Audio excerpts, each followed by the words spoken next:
নমস্কার, রান্না আর গল্প চ্যানেলে আজকে আমি নিয়ে উপস্থিত হয়েছি আমাদের সকলের ভালোবাসার একটা রেসিপি, আলুর স্যান্ডউইচ, যেটাকে আমি ওল্ড স্কুল স্যান্ডউইচ নাম দিয়েছি। ওল্ড স্কুল নামটা শুনেই বুঝে গেছেন হয়তো যে পুরনো দিনে সে মায়ের হাতে বানানো স্কুল টিফিন বাক্সে পাওয়া যেত এক ম্যাজিক্যাল রেসিপির কথা আমি বলছি। আমাদের মারা এটাকে নিজেদের মতন করে বানিয়ে দিত। সময় এত দ্রুত উড়ে যাচ্ছে যে কবে যে সেই দিনগুলো ঝাপসা হয়ে গেল বুঝতেই পারলাম না, আর আমরা বড় হয়ে গেলাম।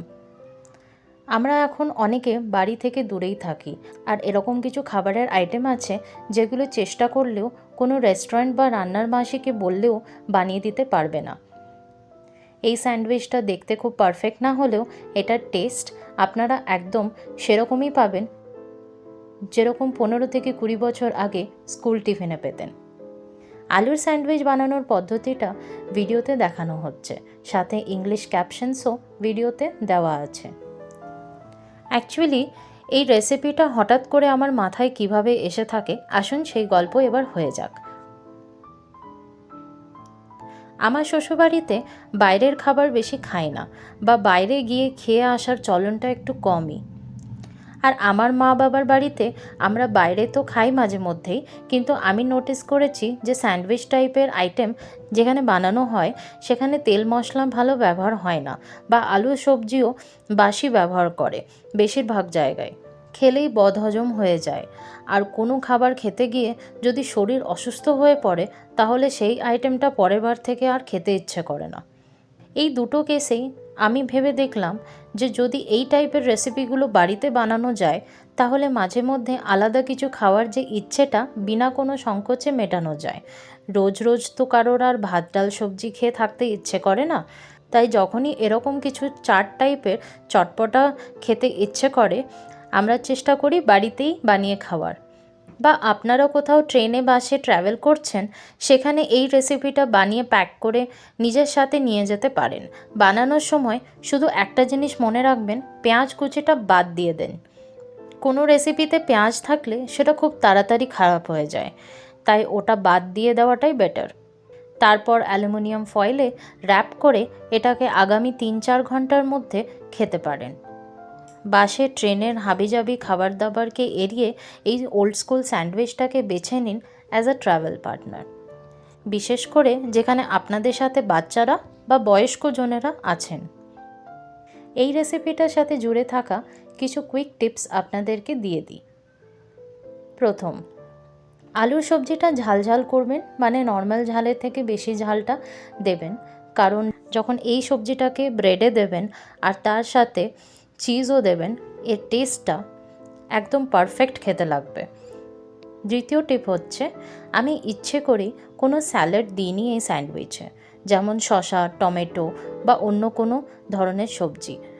এটা সিম্পলি এত দারুণ খেতে লাগে যে কোনো স্যালাড অ্যাড করার প্রয়োজন লাগে না।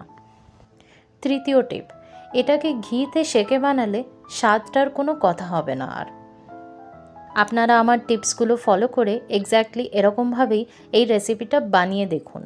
আমার বিশ্বাস আপনারা এটা বারে বারে বানাবেন। সেদ্ধ করা আলুগুলো কড়াইয়ে দিয়ে দেব। এখন আর জল দেব না, না হলে আলুর সবজিটা পাতলা হয়ে যাবে। এটা একটু আঁটালো থাকলেই ঠিকভাবে স্যান্ডউইচে বসবে। আলুগুলোকে ভালোভাবে মশলার সাথে মিশিয়ে ম্যাশ করে নেব। এখানে পরিমাণ মতো নুন মিশিয়ে নেব। মনে রাখবেন যে কুকারে আলুগুলো সেদ্ধ করার সময় নুন দেওয়া হয়েছিল। নুনটা মিশিয়ে নেওয়ার পর কড়াইটা ঢেকে কিছুক্ষণের জন্য আলু সবজিটা হতে দেব। হয়ে গেলেই ভালো করে ম্যাশ করে নেব।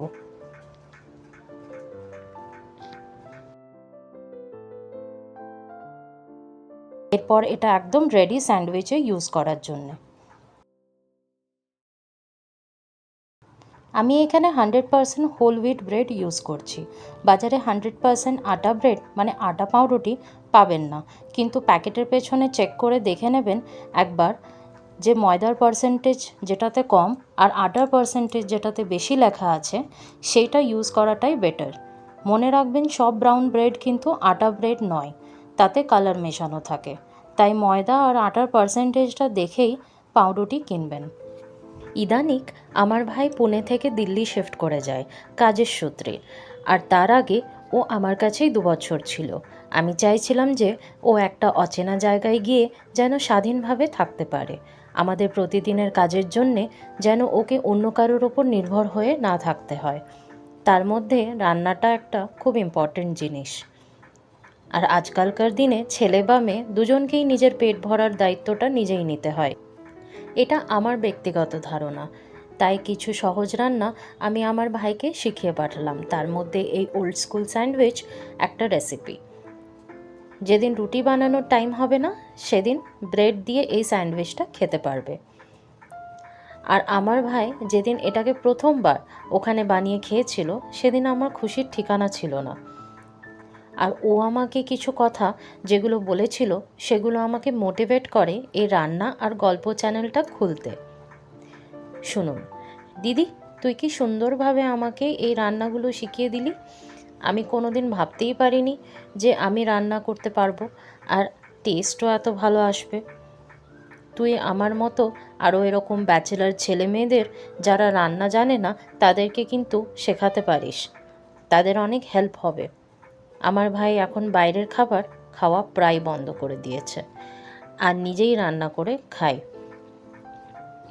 এই চেঞ্জটা দেখে আমার মনে হলো যে আমার ইউটিউব চ্যানেল খোলাতে হয়তো এরকম অনেকের হেল্প হবে যারা রান্না একেবারেই জানেন না, শিখতে চায় কিন্তু খুব কঠিন মনে করেন। তাদের জন্য স্পেশালি আমি চেষ্টা করছি ইজি রেসিপিস দেখানোর, বা বলতে পারেন যে কোনো রেসিপি বানানোর ইজি টেকনিকগুলো দেখানোর চেষ্টা করছি, যাতে রান্না ব্যাপারটা সবার জন্যে খুব সহজ হয়ে ওঠে। আমি আমার কোনো রেসিপি ভিডিওতে কোনো উপকরণের পরিমাণ উল্লেখ করি না। তার পেছনে একটা কারণ আছে। আমি মনে করি রান্না ব্যাপারটা কিছুটা নিজের বিশ্বাসের ওপরে নির্ভর করে যে কোন জিনিস কতটা দিতে হবে। আর তাছাড়াও আমরা সবাই কখনো একার জন্যে খাবার বানাই, কখনো দুজনের জন্যে, বা কখনো 5 জনের জন্যেও বানাই।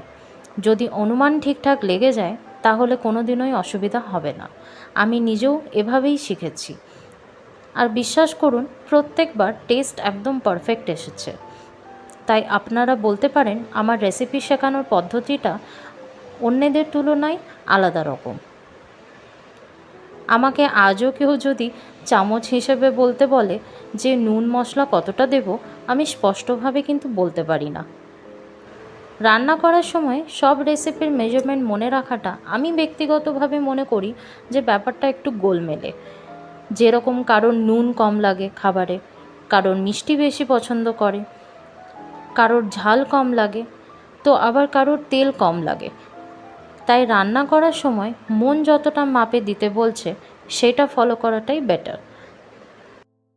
এই স্যান্ডউইচটা আপনারা অবশ্যই একবার বাড়িতে ট্রাই করে দেখুন। আমার রেসিপি ভিডিওগুলো আপনাদের ভালো লেগে থাকলে চ্যানেলটা প্লিজ সাবস্ক্রাইব করুন, আর আগামী ভিডিওসের আপডেট পেতে বেল আইকনটা ক্লিক করে রাখুন। আপনজনেদের সাথে আমার ভিডিওসগুলো অবশ্যই শেয়ার করুন যাতে তারাও এই রেসিপিস আর মজার গল্পগুলোতে ভাগ নিতে পারে। আবার দেখা হবে আগামী ভিডিওতে। সবাই ভালো থাকবেন। ধন্যবাদ।